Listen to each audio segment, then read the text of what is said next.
The rain hammered the dusty backroads of rural Montana like a warning from the sky, but Hannah Prescott didn't dare slow down. Her gown, an ivory masterpiece worth more than the town she was speeding toward, was torn at the hem, her hands trembling around the steering wheel of the old pickup she had stolen from her family's ranch garage. She couldn't breathe, couldn't think, couldn't even pray properly. All she knew was that she needed to get as far away as possible before they found her and dragged her back to the life she never chose. The arranged marriage her father had crafted to merge empires. The man twice her age who saw her as nothing but a business acquisition. The cage disguised as privilege. Before continuing, if you believe kindness and second chances still exist in this world, please like, comment, share, and subscribe. It truly supports us in bringing you more heart-touching stories. Hannah's headlights flickered as she turned a bend, and that was when the engine coughed a tired, final breath. She guided the truck to the side of the road as steam curled upward like surrender. The violent storm drenched her instantly when she stepped out, thunder roaring like the footsteps of the life chasing her. Her heels sank in the mud, the cold ripped through her dress, and every breath tasted like fear. She saw a faint warm glow in the distance, the lone garage standing at the edge of the small, forgotten town of Lewistown.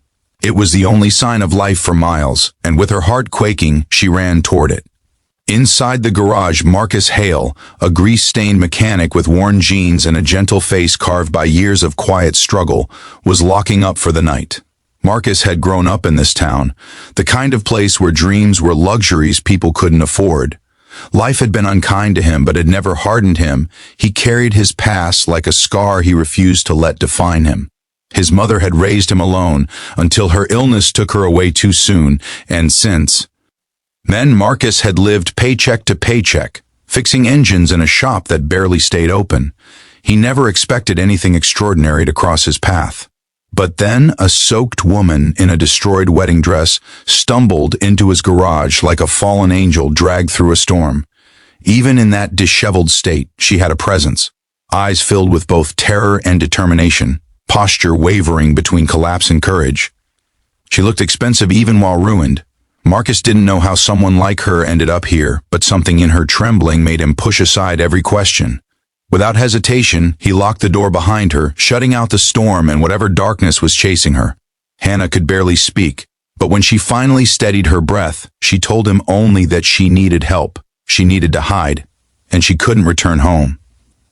Marcus didn't ask for explanations, though they hung unsaid in the air.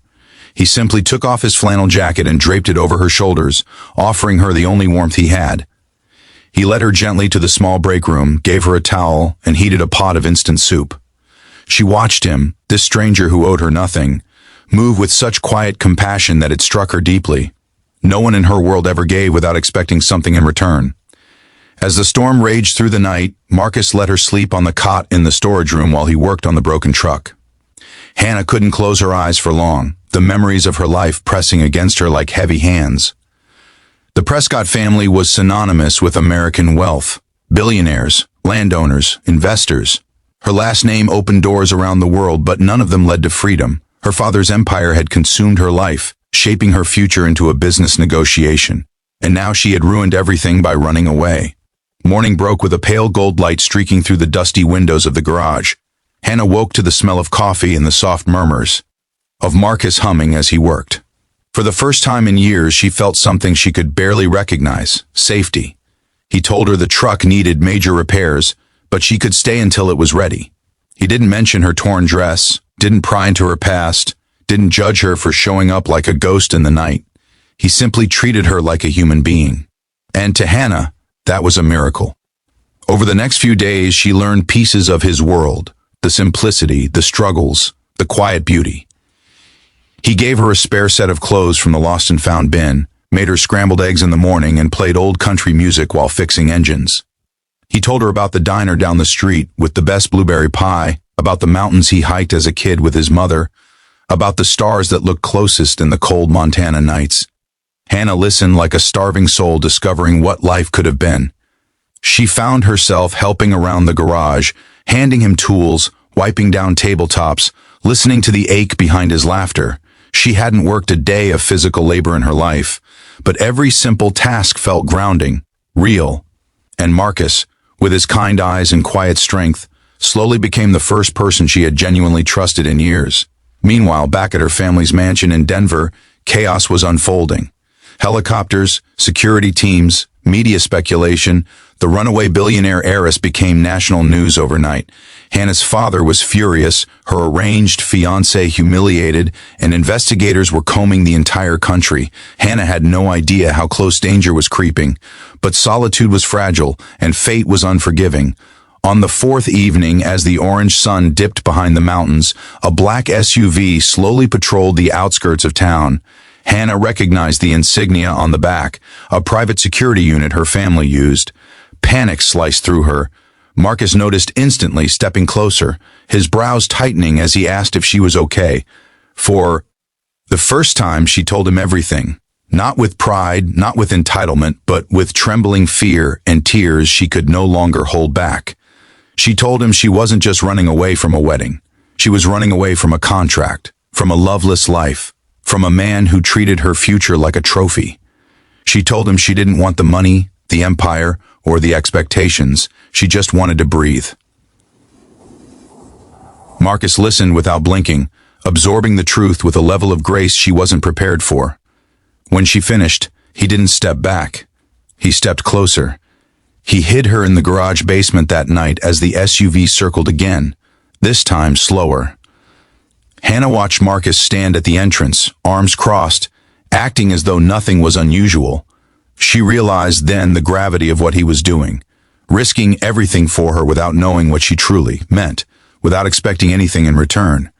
Her chest tightened with emotion she couldn't name. But fate had its own plans. The next morning, 2 security officers entered the garage under the guise of checking missing vehicle reports. They spotted the wedding dress Hannah had forgotten to hide, draped over a chair in the back. Marcus stood between them and the storage room, his voice steady but his pulse frantic beneath the skin. He claimed it belonged to a customer. He lied without hesitation to protect her.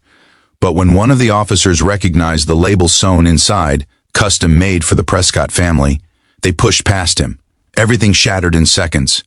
Hannah stepped out from hiding before Marcus could be hurt, her voice shaking but firm as she told them she wasn't being held, she wasn't harmed, and she wasn't going anywhere with them. They insisted.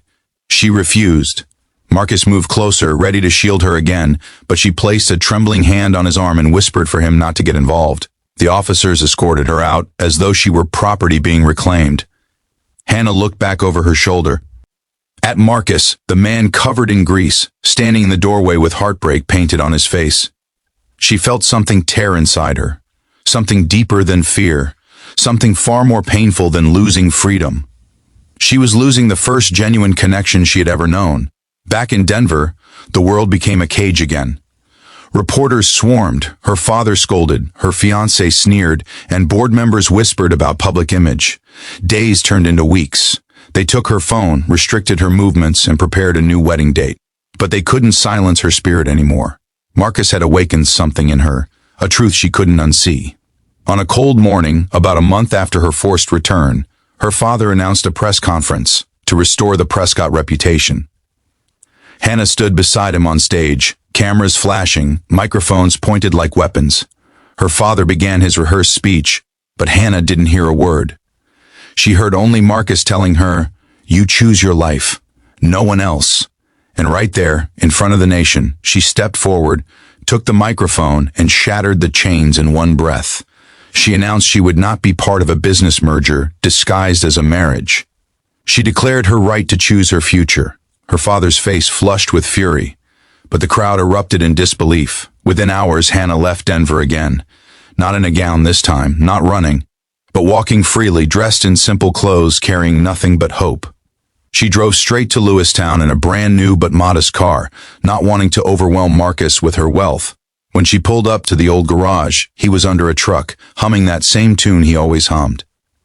She approached quietly until he rolled out from beneath the vehicle and froze at the sight of her. His eyes softened, disbelieving at first, then aching with unspoken relief. Near the end of the story, if this journey has touched your heart, please like, comment, share, and subscribe.